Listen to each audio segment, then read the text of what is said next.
تعازينا الحارة لأهالي الشهداء بعد حادثة الزلزال المدمر. وأنا من دوري اسمحوا لي أنه أعطي الأولوية في الإجابات على الأسئلة للناس اللي عايشين في المناطق المنكوبة. المشاكل التنفسية ومن بينها القحة المزمنة اللي هي ناتجة عن تحسس في داخل الحويصلات الهوائية والشعب الهوائية اللي بتغذي الرئتين زي الشجرة، الحنجرة، وبتتفرع على شجرتين، واحدة على اليمين واحدة على الشمال. الشجرة هذه والأغصن تاعتها أو الأنابيب تاعتها بتصير تتضيق كل ما اتفرعت، وبصير في تفرعات كتيرة في هالشجرة هذه. وآخر التفرعات في كل شجرة في الحويصلات الهوائية اللي هي بالونات بتنقبض وبتنبسط، وهي الحويصلات الهوائية هذه كلها والممرات التنفسية كلها فيها عملية انقباض وغضاريف وانبساط. مع الكحة الجهاز التنفسي بعطي إشارات عصبية لا إرادية إنه يعمل انقباضات في هذه الأنابيب التنفسية أو الشعب التنفسية والحويصلات الهوائية اللي تخرج هالهواء بسرعة 160 كيلو متر في الساعة من الأسفل للعطسة طبعا من الأنف والكحة من الفم بسرعة كبيرة لإخراج أي مادة تحسسية في الصدر. يعني الموضوع عبارة عن تحسس تنفسي من الجهاز العصبي لا إرادي بيؤدي لهاي الانقباضات وهذه القحة بسبب مشكلة عندي في القفص الصدري، عدم وجود مناعة قوية للجهاز التحسسي والجهاز المناعي عندي. يعني أي شيء ممكن أصلا شقها تسبب العطسة وتسبب القحة، وممكن يكون في عندي مثلا أزمة أو ضيق نفس ناتج عن التهابات مزمنة أو مرض مزمن. ممكن يكون في عندي أمراض في الرئة زي تجمع للمياه، زي التهابات، زي تجمعات للبلغم، زي التهابات الحلق العلوية، زي التهابات الجيوب الأنفية، تسكير الجيوب الأنفية. كل الجهاز التنفسي من ابتداء من الأنف نهاية في الحويصلات الهوائية بده عملية تأهيل. الأدوية ما نفعت، أي أدوية يعني اللي ما نفعت، البخاخات أو المسكنات أو الحقن أو الإبر الكورتيزون، هذه ما أنتم عارفين وإحنا عارفين إنها حلول لتخفيف الأعراض بشكل مؤقت، ولازم ناخدها طول الوقت عشان نضلنا محافظين على حالنا من هاي الأعراض كضيق النفس والكحة المتواصلة. وفي النهاية أخذها بيؤدي لضعف الجهاز التنفسي بشكل كامل، وبتبطل هذه الأدوية تشتغل مع الزمن لأنه المستقبلات لإلها بتصير تضعف، بنصير مدمنين عليها وبتبطل تجيب نتيجة مع كثرة الاستخدام. فلازم إذا نرجع للتأهيل التنفسي والعلاجات التنفسية الصح. بالبداية موضوع إني أنظف الجهاز التنفسي وأزيد من مناعته بتطلب مني أول شيء الموضوع التبخيري يعني مياه ساخنة وأوضع عليها أعشاب أو أي مكونات مع البخار اللي حيطلع. هذا البخار حيتحمل في ذرات الأعشاب هذه والزيوت العطرية اللي حنستنشقها بطريقة صح، اللي ندخلها وبقوة من الجيوب الأنفية وتلف على الجيوب الأنفية الثلاث من منطقة الجبهة لتحت اللي يتم اختلاط الأكسجين بطريقة جيدة عند وجوده بمكان رطب، مكان فيه بخار. هذا بيزيد كمية الأكسجين، وعملية التنفس الصح كمان بتزيد كمية الأكسجين. والمواد هذه مع دخولها للوز للبلعوم من الأسفل تتفرع للرئتين مع الهواء ندخلها لجوا، بتعمل عملية تهدئة للتحسسات، تنظيف للشعب الهوائية، يعني تغيير من حساسية وتخفيف من هذه الحساسية. شو الأعشاب اللي ممكن نستخدمها؟ الأعشاب البسيطة منها البابونج، هذه تبخيرة البابونج ممكن نستخدمها، مهدئ وبخفف الالتهاب وحدة الجيوب الأنفية. في عنا اليانسون، طبعا هاي الأعشاب ممكن شربها كمان، بس أنا هلا بحكي تبخيرة. ممكن تنعمل كشاي عشبي وتنشرب. الشاي العشبي وارد ولازم يكون موجود كل ساعتين ثلاثة، وممكن أنوع من هذه الأعشاب. في عنا البابونج، في عنا اليانسون، في عنا الشومر أو الثبت من المسكنات والمهدئات لتخفيف حدة التهيج، تستخدم في حالة الأزمة، في حالة زيادة الهستامين مع أي حساسية تنفسية أو إنفلونزا أو برد. بنحس في هاي الأعراض، الكحة والعطسة والتسكير الجيوب الأنفية. بنيجي الأعشاب اللي أقوى شوي. في عنا الزعتر قوي جدا، وخصوصا الزعتر البري اللي رائحته بتكون عطرية ويعني عضوي، أو بتاخدوا الزيوت العطرية هذه، وهذه ممكن أوضعها أنا على المياه اللي هي بشكل مركز. زيت الزعتر مثلا 3 نقاط على كاسة مي سخنة، وصير استنشق. مع عملية الاستنشاق لازم تكون من الأنف، الاستنشاق لازم يكون من الأنف بشكل قوي، والاستنشاق لازم أحبسه في القفص الصدري، يعني أخليه مضغوط داخليا في الحويصلات الهوائية عشان يأخذ مفعوله، ويصير في عندي امتصاص كمان للدورة الدموية مع الهواء.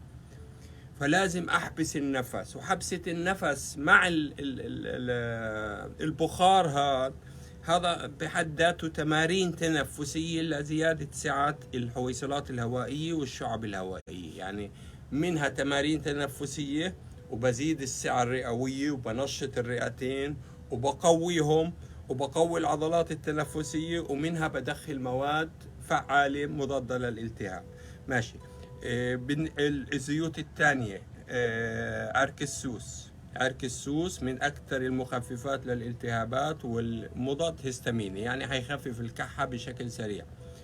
عرق السوس ممكن استخدمه في التبخيرة، ممكن، وهذه الأعشاب كمان، وممكن استخدمها في المضمضة والغرغرة. أنا عندي إمكانية إني أوصل لحد البلعوم للمنطقة هذه إذا وضعت محلول مثلا من عرق السوس، اللي حيساعد كمان كاستنشاق وكمضمضة وكغرغرة، اللي هو لبان الذكر أو الصمغ العربي الكندر الأبيض.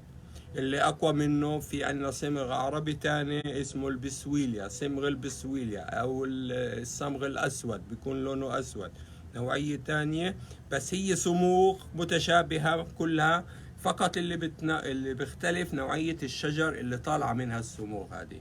فهذه الصموغ قاتل بكتيريا، قاتل التهابي، مضاد للهستاميني، بيعمل على تجفيف الجيوب الأنفية إذا كان في عندنا احتقانات بشكل سريع ومباشر.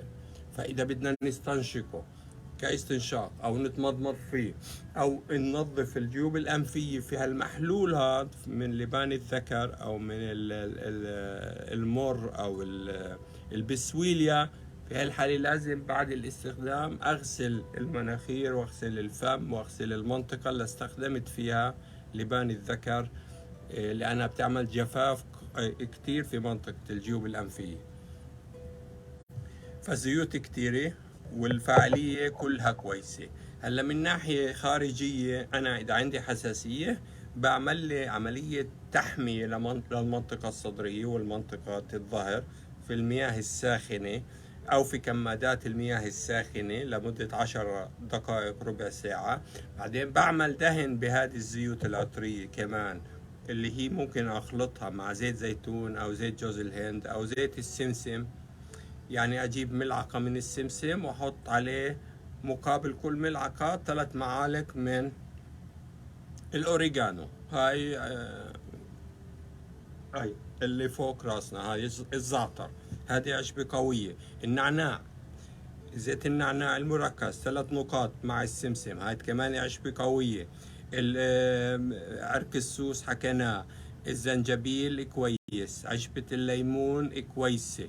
عشبة البابونج كويس، زيت البابونج. يعني كل الأعشاب العطرية تقريبا بتعطي تهدئة للجهاز التنفسي، سواء وضعناها في زيوت ودخلناها لكل العضلات التنفسية، أو استنشقناها وتمضمضنا فيها، أو بتستخدموا الأعشاب الطبيعية لموضوع المضمضة والتبخير. البصل، تبخيرة البصل من أقوى هذه فعاليتها قوية، حتكون في توقيف وفتح الجيوب الأنفية بشكل مباشر وتخفيف أي حدة تحسسية.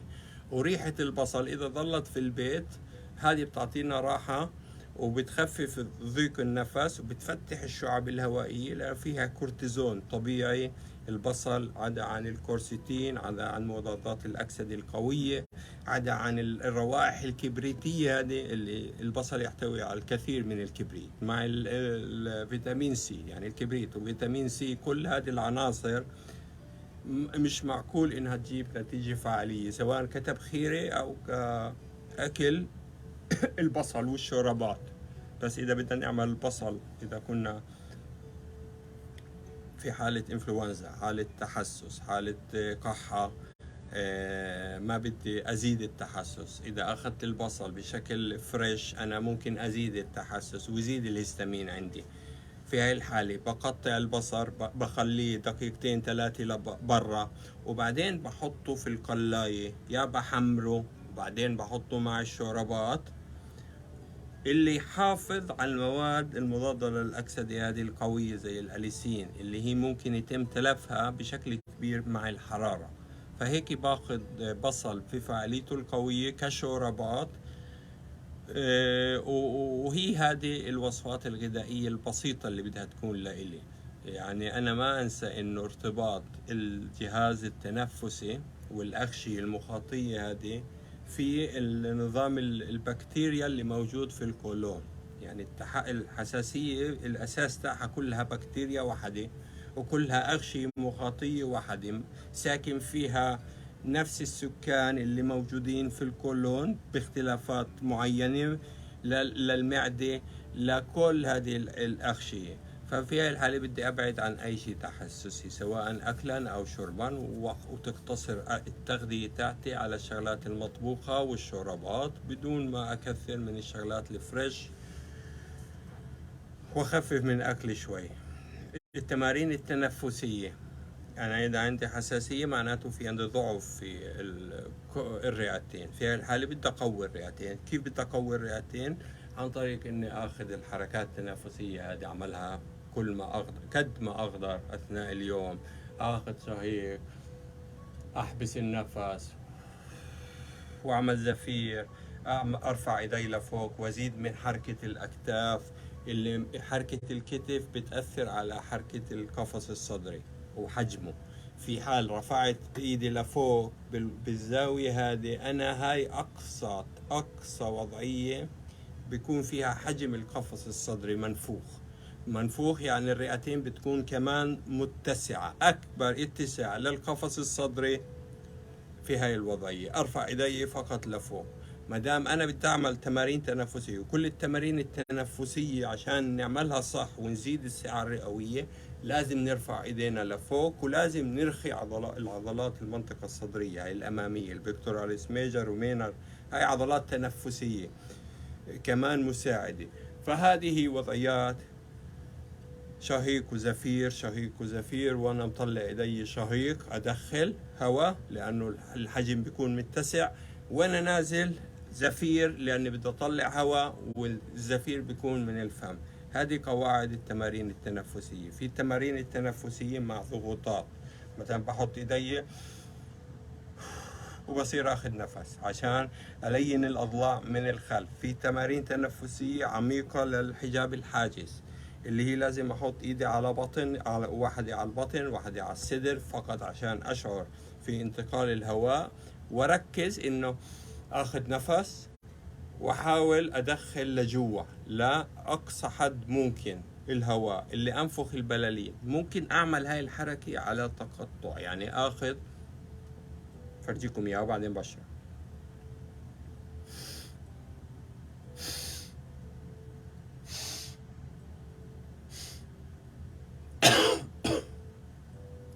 عملوها على 3 مراحل 4 مراحل. هذا بعطي دفعة قوية وبتحاولوا تسحبوا هواء أكثر. ليش كحيت؟ لما رفعت راسي لفوق في العصب الحائر والعصب الحجازي المسؤول عن تغذية عضلة الحجاب الحاجز، بمر من المنطقة هذه. فأي رفعة لفوق مش بس بتزيد الحجم القفص الصدري، كمان بتعمل على شد وتحفيز العصب الحائر، يعني هاي حتعمل على استرخاء للعضلات، فهذا حيعطينا أكسجين أكثر أو قوة كمية هواء أكثر. والعضلة الحجاب العصب الحجازي اللي هو بيغذي عضلة الحجاب الحاجز اللي بتأخذ 80% من مسؤولية الحركات التنفسية، وهي اللي بتدخل الهواء عن طريق تغيير الضغط. فعضلة الحجاب الحاجز أنا في هاي الحالة هاي الحركات البسيطة تنفسية كمان يعتبروها هي تحفيزية لهاي الأعصاب، فهذا حيريحنا من ناحية تنفسية، وخصوصا إذا بنكح وبنعطس، أو إذا حتى بصير في عنا التأتأات أو اللا إرادية. هذه في شو بنحكيها؟ في حال عملنا الحركات هاي واخذنا كم من شهيق وزفير، بتروح التأتأات اللا إرادية هذه أو الكحة أو الهيجاب أو مش عارف شو اسمها في العربي. على كل، فالتمارين التنفسية أساسية. وإذا واحد عنده إمكانية لهوايات زي هواية السباحة، المشي، إركاد، الرياضات هذه كويسة إذا بنسويها. إذا واحد عنده إمكانية لمسبح مياه دافئة، السباحة أفضل هواية ورياضة ممكن نعملها وعلاج لأي مشكلة تنفسية، لأنه أثناء السباحة في المية أنا بلين كل عضلاتي، برخي القفص الصدري والعمود الفقري، بعمل على زيادة الضغط على الرئتين من المياه، وهذا تمرين. عشان هيك لما نطلع من المية بنحس حالنا هيك خفيفين وتنفسنا خفيف، لأنه ضغط المي بيكون ضاغط على الصدر. وهذا تمارين تنفسية، يعني أنا بضغط وبصير أخذ شهيق وزفير وأنا أسبح، اللي أحرك هاي العضلات واجيب اكسجين اكثر. وهذا تمرين بحد ذاته، زي نفس مبدأ الناس اللي ساكنين في المرتفعات في الجبال. المناطق المرتفعة ضغط الهواء بيكون منخفض، ما دام ضغط الهواء الجوي منخفض في هاي الحالة كمية الهواء اللي حيدخل بسرعة أقل وبكمية أقل اللي يدخل للداخل، لأنه الهواء وضغط الهواء والضغط الجوي من الخارج وضغط الدم من جوا من داخل الأوعية الدموية هو اللي بحدد انتقال الأكسجين وخروج ثاني أكسيد الكربون. إذا الضغط عالي في هالحالة بيصير عملية ضغط على الهواء وعلى الأكسجين، فإمكانية إنه الدم ياخده، الدم بيكون 100 في القفص الصدري، في عندنا الضغط 100، في الدورة الدموية 98. فإذا الضغط الخارجي أقل من 100 ففي هاي الحالة بقدرش أتنفس. فالضغط الخارجي ضغط الأكسجين والضغط الجوي لازم يكون أكثر من 100. كل ما كان أكثر كل ما زادت تضخم الهواء، يعني وصول الهواء بكمية أكبر. كل ما ارتفعنا لفوق بصير في عنا صعوبة في استنشاق الهواء والأكسجين وثاني أكسيد الكربون بصير يطلع، وبصير في عنا ضيق نفس وصعوبة في التنفس. اللي في المرتفعات الشاهقة بيضطروا ياخذوا الأكسجين، لأنه لارتفاع معين ببطل أقدر أتنفس وبتقل كمية الأكسجين، يعني والضغط بكل. على كل، فالسباحة والحركة والتمارين والتعرض لأشعة الشمس والوجود في الهواء الطلق، في الهواء النظيف، تنظيف البيت، تنظيف من الغبار، من أي مواد تحسسية، الفرشة، الشراشف، كله يتعقم، كله يتنظف، يتشمسوا، تدخل أشعة الشمس، نطلع. فيتامين د لحاله هو جيد جدا، ممتاز للمشاكل التنفسية وبقوي المناعة. في هاي الحالة بدي أتعرض لأشعة الشمس، بدي أخذ إذا في عندي إمكانية أخذ مكملات. في هاي الحالة باخذ مغنيسيوم، باخذ زنك، باخذ فيتامين سي، باخذ فيتامينات بي، باخذ بروتينات. كل هذه حتساعدني إني أنتهي من هذه الآلام المزمنة كقحة أو غير قحة. بس اللي هي العلاجات البيتية، وانكم تديروا بالكم وشوي شوي تعملوا هالتمارين والكمادات والزيوت والتبخيرة، يعني تلتزموا في 4 5 طرق فقط، بس تلتزموا فيها، وعرضناها بالتفصيل في كتير من اللقاءات. انتوا هذا هو الحل لهاي المشاكل، هذا هو الحل عن تجربة شخصية بالوقوع في هذه المشاكل، ومن بينها مشكلة الأزمة والتحسسية التنفسية، وأنا سني 8 سنوات. وهحكي لكم كيف العلاج كان، اللي هو عكس كل ما أي واحد ممكن يتوقعه. كيف الظروف عالجتني من واحد مريض أزمة، طفل 8 سنوات، يعني مريض أزمة، يعني لازم يعتمد على البخاخ، ممنوع رياضة، ممنوع جهد بدني، ممنوع برد، ممنوع تعصيب، ممنوع تاكل هاي الأكلات، ونظام غذائي، يعني معاق بكل الاتجاهات. العلاج كان بكسر كل هذه، يعني كل اللي حكى لي عليه الدكتور والنصائح. يعني الظروف خلتني أعمل العكس تاعها، العكس. والعكس عكس النصائح هذه، يعني ما تتعرض للبرد، اتعرضنا للبرد. ما تجهد حالك وتركض وتعمل جهد بدني، اتعرضنا للإجهاد والجهد البدني والكذا. ما التزم في حمية غذائية جيدة وكذا، وابعد عن الشغلات الضارة، ما التزمناش في أي شيء، لا من المأكولات ولا من الممنوعات. ورغم هذا اتشافينا وتعافينا بشكل كامل. هحكي لكم القصة هذه بعدين، وطرق علاج الأزمة بالتفصيل. تحياتي لكم، شكرا لكم. دكتور محمود السوس، علاج طبيعي وتأهيل.